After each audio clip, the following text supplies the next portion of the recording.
Welcome to Language During Mealtime. Certified speech-language pathologist and children's book author Becca Eisenberg brings you creative professionals from the language learning and children's education field. With these ideas, parents can help their children with special needs improve language and reading abilities. Today, I'll be interviewing Nicole Panteleakos. Nicole is an author and playwright. Her debut novel, Planet Earth is Blue, was released on May 14, 2019. Second middle grade novel to follow in 2020. I'm excited to be interviewing Nicole about her debut middle novel, Planet Earth is Blue.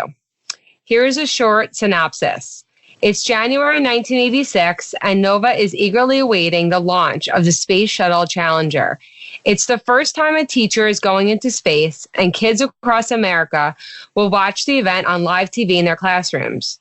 Nova and her big sister, Bridget, share a love of astronomy and the space program.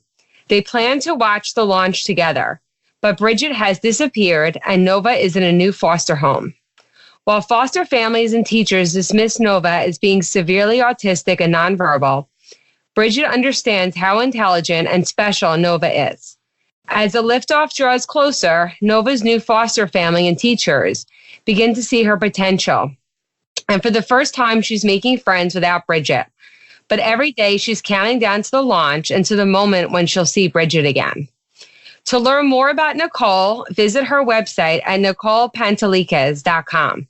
So thank you so much for being here, Nicole. I'm really excited to talk to you about your book because I loved it. And I really connected with the story in so many different levels that we'll talk about. I mean, just growing up in the 80s and also working with children with complex communication needs like Nova and that have autism and that, you know, some are nonverbal, some minimally verbal, some are verbal, but it's hard to understand them. So I just want to start off with asking you about your background and your inspiration in writing the book, Planet Earth is Blue. I had a lot of inspiration from different areas when writing this book. I knew going into it that I wanted to write about a girl on the autism spectrum. My original version, I didn't know she was going to be nonverbal. That came a little bit later. I really wanted to write about the Challenger launch, and I was inspired a lot just by it's a very personal book, so a lot about by my life and by kids in my life, and just sort of everywhere. It's sort of a culmination of all sorts of different little writing projects that I had worked on through the years, and I took the things that I liked most about each one and created Nova and her story from that. And you were also an instructor in a school for autistic children, right? Yeah. So there's a lot of autism and spectrum-y things in my life and family. So I based some of Nova on myself as a kid. I've had obsessive compulsive disorder since I was a toddler and major sensory issues. And then when I got older, my cousin and godson is autistic, and I started working with him, and that got me interested in working with other children on the autism spectrum. And I did. I worked in a public school functional skills program for a while, and then I worked as an instructor in an autism school for a few years. And then after that, I did like home care and stuff like that for kids on the autism spectrum and with other special needs. Yeah, so I think that's what makes your book so special is because you really, you were in the classroom, you were working with the kids with autism. So you really understand a child like Nova because, I mean, I would say that Nova is a lot like some of the kids that I see. That, and this is one of the things that I always talk about when I'm teaching classes, when I'm training staff and I'm training parents. It's just that just because somebody's nonverbal doesn't give you any indication on what they could understand. And there's so many kids that I work with that are like, they just understand so much. And just once you're able to give them that form of communication, they just explode with their language and their vocabulary. And it's so incredible to watch. And so when I was reading your book, I felt so connected to it because, like I said, I just know so many kids like Nova. And in a situation where people think that she doesn't understand and that she is, people are not assuming competence about her. And, Bridget is one of those characters, one of the characters that does understand how smart she is. But she's not there to be able to tell other people how smart she is. And so part of me, it was throughout the book, I was like, oh, I just want her to, be able to communicate, all these things that she knows. And, and the foster parents are just so supportive. So, I mean, I don't want to give away the books. I want people to read it. But anyway, so. Well, thank you. That was really important to me because I would see a lot of people doing that. While the characters aren't based on anyone in particular, there was a woman I had not worked with, but she came in to work at one of the programs where I was. And with one of my godchildren, I was working with him and I was talking to him like you talk to any other preschooler. And she said, oh, no, he doesn't talk. So every time you speak to him, it has to be in a sing-song voice, no more than 2 or 3 words, and sign it at the same time. So I'll never forget, she looked at him and I wanted him to put his shoes on and she said his name and then she went, shoes on. And she's like, no, you do it. And I was like, shoes on. And I didn't like that at all. And as soon as she walked away, I was like, buddy, I'm so sorry. And I found it upsetting and embarrassing. And I didn't like that this is what people were being taught as a way to communicate with kids. And she was not a speech teacher or anything. She didn't have it wasn't her realm. And I just felt it was so wrong. And then he and I would go home and I could have a conversation with him and he could respond accordingly using, different hand movements or sound or pictures. And I was like, she doesn't see. And I felt like there are a lot of people, even who work in the autism field, who don't see that the kids they're talking to have a lot to communicate, even if they can't get it out.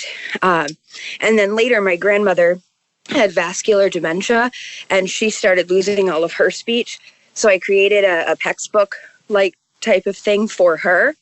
And I brought it to her and I wasn't sure how she would feel and she loved it. And it really helped extend her ability to communicate for another couple of years. That's amazing. So you should be a speech therapist too, to add to your things that you want to, we need more people So, I mean, yeah. And that's great thinking. And I think that it's, I know the story takes place in the 80s, but, unfortunately still in 2019, we still have, situations like Nova goes into where people are assuming that she doesn't understand and that she's not going to be able to show us, let's say, what she's able to understand and her skills. And it's when I go in and I meet somebody for the first time or always, I talk to them just like any other child. Mm-hmm. And also one of the things that I always talk about too is that kids are going to give you what you expect. Mm-hmm. So if you go in expecting them to give you, you have reasonable goals and you're saying, well, this is what I want you to, this is what I'm expecting you to do. This is what I want you to do. I have these goals for you, realistic goals. And I really feel like the kids are able to meet them, but we don't expect much. They're not going to give you much, and right. That's like any child, but especially I think for kids with complex communication needs, because, it's hard for them to sometimes prove what they know if they don't have any sort of communication system. So yeah, I love the iPad programs now too with PECS and different similar pictures and things. We had one student who came to us nonverbal and he really responded well to PECS. And at home, they spoke one language and at school, we spoke a different one. And we taught him how to switch the language in the iPad. And he within a couple of months of starting to use PECS, was communicating fluidly in 2 languages back and forth. And it was just so awesome because it was there were people who thought he couldn't communicate and here he is completely bilingual. And just, without technology, people wouldn't know. And then with Nova, like you said, in the 80s, she didn't have access to that technology. So made it quite a bit difficult for her. And why did you decide to write about that time in particular with the Challenger? So I really wanted to write about the Challenger specifically. When I learned about the Challenger as a kid, because I didn't remember it firsthand, I was a baby. But when I learned about it, it was from an episode of Punky Brewster. And I love Punky Brewster. Yeah, a great show. And I part of me wanted to go back and find the episode again after I wrote the book, because I haven't seen it since I was 7. But I don't. But now I don't. I don't want to see it because it's perfect in my head. So I don't want to ruin it. But I, as a kid, was obsessed with like natural disasters and extreme weather and tragedies and all these awful things. And I would watch the news or the Weather Channel and take notes. And it was, I guess, very strange childhood obsession. And one of the things that I really obsessed over was the Challenger. So in my very first, I didn't even write a full first draft, but in my very first like etchings of what would be Planet Earth is Blue, I was going to write a character who was living in the present but obsessed with the Challenger. And as I tried to like think about it and work through it, I thought like, no, I think it would be better to have a kid who is obsessed with it before it happens and has all this hope, instead of a kid who is obsessed with the tragedy of it. And once I decided that, it really changed the whole structure of the story, and then everything started to come more easily.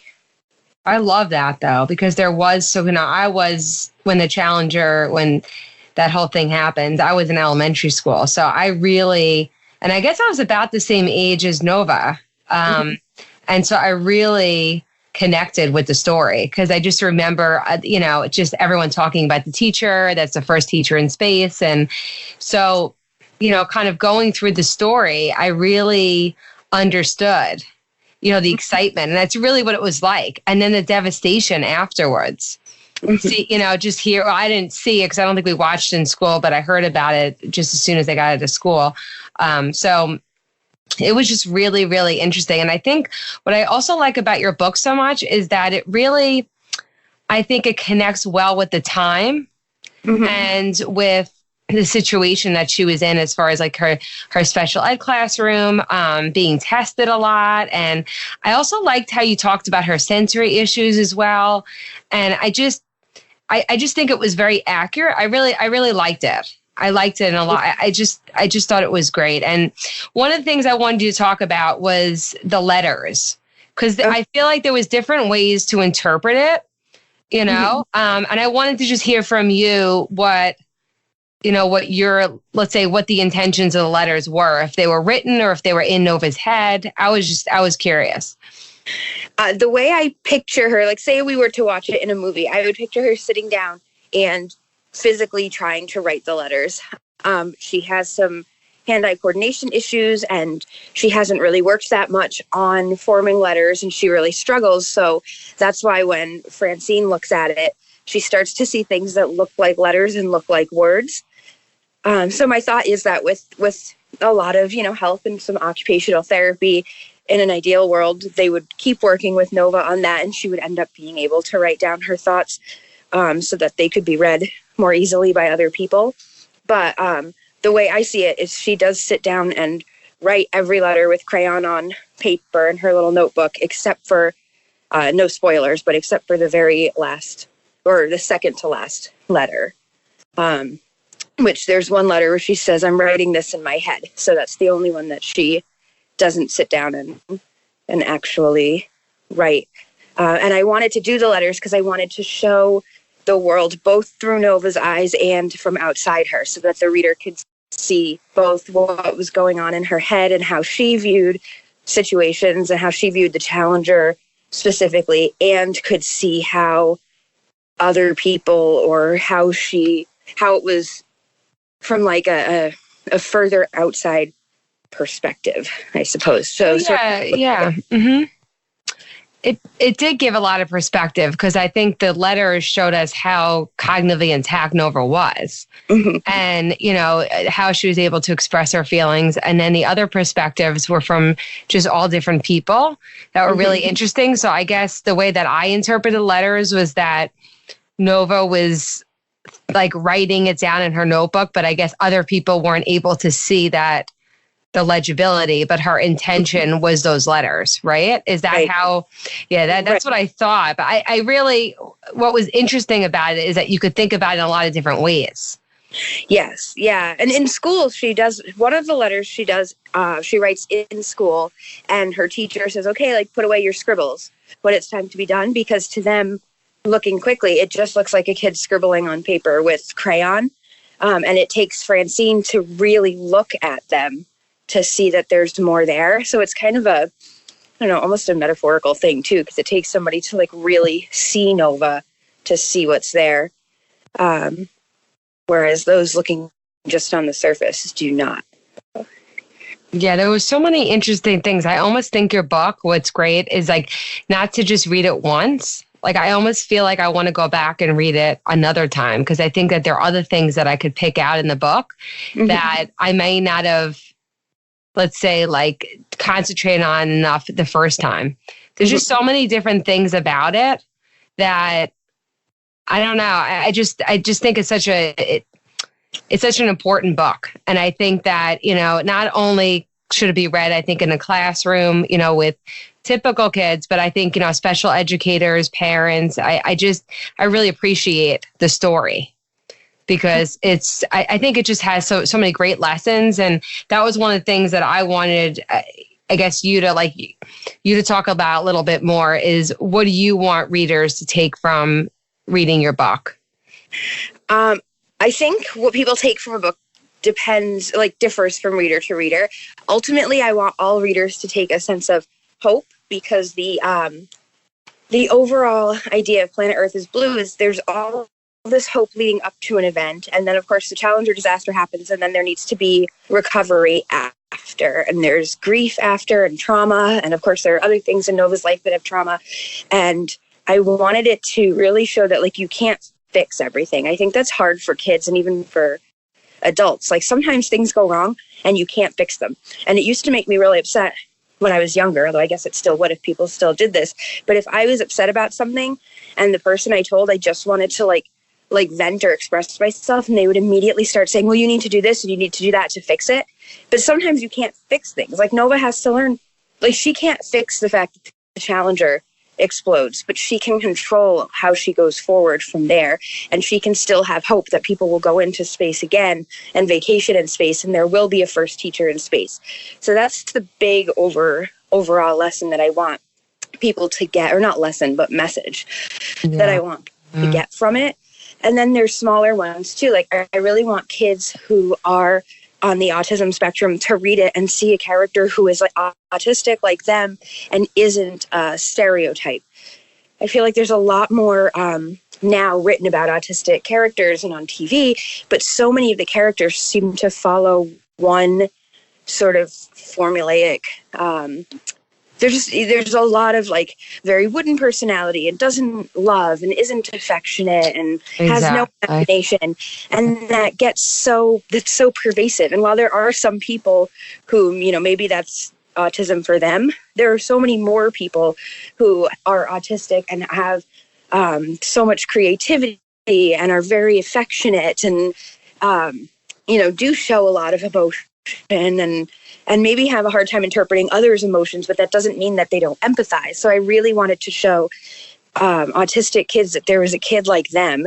And one of my best things I did, I went to a fourth grade where both fourth grade classes the teacher had read the book out loud with them. And I did a question and answer thing. And one of the little boys raised his hand and he told me his name. And he said that he's been autistic since he was, I think, 2 or 3. I don't remember. But then he said he likes that Nova has an imagination because he uses his imagination every morning on the bus to make the bus ride go by. And I was like, it was just, I was like, that's exactly what I wanted kids to get. And I want his peers, I want the neurotypical kids to see the same thing, that your classmate, they might not talk or they might express themselves a little differently in some way, but there's so much more going on, and it's not what you see in movies and television shows where everybody sort of seems like Spock from Star Trek. No, I know what you mean. I always say that, because I work with so many children and adults with autism, and I always say, they feel the same feelings, but a lot of times they don't have the language for it. Mm-hmm. So they're not able to express themselves, especially for someone who with more limited verbal skills is not able to express their affection in the same way because they just don't have the language or they don't have the words. So they're feeling all the feelings, but they're not expressing those feelings because they don't have the correct label for the feeling. So I think a lot of times what happens when I'm working with kids is that they're just being taught the feelings happy and sad. Yes. Yeah. And I always say there's like, how often during the day are you just happy or sad? Like, I mean, probably like most of the time, most of my day, I'm not happy or sad. I'm like, okay, I'm tired. I'm like annoyed. Maybe I'm excited. Maybe I'm hungry or I'm thirsty. And so when I work with the kids, I always, say, and my adults, that we're working on, really more specific feelings, feeling frustrated, feeling scared, maybe feeling anxious. And then once they're able to express their feelings, then you see that they're able to start, maybe you can't resolve the problem. I think that's one of the things too, is that some people look, let's say, I know it's a different topic with the AAC, but, that AAC is going to cure all the problems. And when I always say to parents is that, AAC helps somebody be able to communicate. It gives them the ability to start being able to express how they feel and express, what they need, and to express all the things that they're able to communicate. It's a start, but it's not going to make all the problems go away, but it's going to be a great start in being able to communicate their feelings. And I think for a lot of people, just anybody, that the start is to be able to communicate their feelings, and they, be able to resolve those issues for them. Just like how the challenger, you can't make that go away. You can't fix that, but you could certainly start talking about how scared and how upset and disappointed and, all these different feelings that Nova had. So. Yes, I always felt when I was working with kids too, that it was important to validate how they're feeling, because I would see, often, not just with kids on the autism spectrum, but with neurotypical kids too. A lot of times the kid would be crying. They'd be like, I'm hungry, or I'm sad, and somebody would be very dismissive, like, no, you're not, you're fine. But maybe they're not, like, maybe they're sad. Maybe they're sad over something you think is silly, but they're still sad. So I would try to always say something like, I'm sorry you're sad, but we can't buy another toy right now, or whatever it is, if it's something small like that. Like, still validate. I just feel it's so important to still validate how somebody is feeling and tell them that, like, you see them and you understand, even if it's not something you can fix at the moment, as opposed to being dismissive and being like, oh no, you're not, you're fine. Exactly. I think that's just important for everybody. I think we all need to be validated with our feelings, and maybe it's not going to resolve the problem, but at least you feel like you've been heard. And I think, a lot of kids will say, like Nova, are not being heard, and they're not given the opportunity to be heard. And it's just, I think, such an important message in your book that, she does express herself, and she does show how much she understands and how much she knows, and how she's using her imagination, and how she's able to communicate her feelings in that way with the letters. So it's just such an important book. So thank you so much for being here today. Do you have anything else that you want to add? Not that I can think of. And I know we didn't talk about this as far as, because I did see that you were coming out with another book next year. I mean, do you have any sort of, do you want to talk about that at all a little bit? Like, to give us a sneak peek into what you're thinking about for your next book? I wish I could, but I have given a few ideas to my editor, and I don't know yet which of them. I have 4 works in progress right now, and I don't know which one, if any, will end up being that book. I hope it's one of them, because those are the 4 I'm working on now, but that's pretty much all I can't even give a little hint.